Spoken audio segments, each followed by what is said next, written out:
Hi everyone, I'm Jerome Santiago and today we will have a brief discussion about the part 2 of Hidden Markov Model. Okay, here I will be just discussing the different ways in analyzing the Hidden Markov Model. But before we start, let us have a short review first of what an HMM is. Well, HMM or Hidden Markov Model is one in which you observe a sequence of emissions or the transitions but do not know the sequence of states that the model went through to generate that emissions.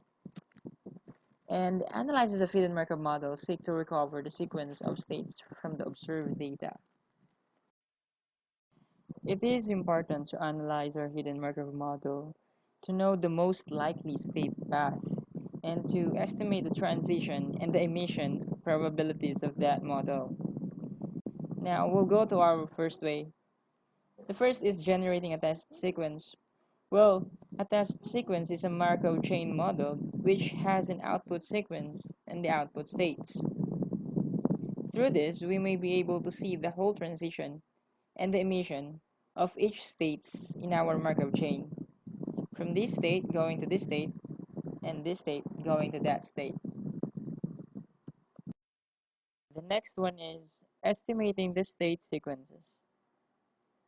Viterbi algorithm is an algorithm which computes the most likely hidden path, or what we call the Viterbi path, based on the fact that the model begins in the first state. The third one is estimating transition and emission probabilities.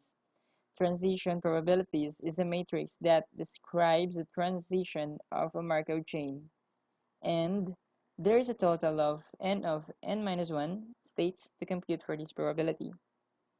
Then the emission probabilities is just the output probability of the Markov chain. Estimating posterior state probabilities. The posterior state probabilities of an emission sequence are the conditional probabilities that the model is in particular state when it generates a symbol in sequence, given that sequence is emitted. Changing the initial state distribution, which by default, the distribution of initial states has all of its probability mass concentrated at state 1. Typical learning models correspond to assuming that discrete uniform distribution over possible state. Example given is that no particular prior distribution is assumed.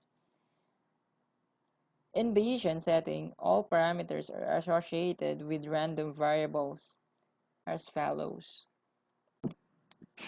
N, which is the number of states. T as the number of observations. Theta sub I, which is equal to 1 up to n, is the emission parameter of observation associated with state I. Then phi sub I, which is equal to 1 up to n, will be the probability of transition from state I to state j. Next is the hidden state at time t, the observation at time t, and the probability distribution of an observation parameterized on theta. Then the alpha, shared hyperparameter for emission parameters. The beta, shared hyperparameter for the transition parameter.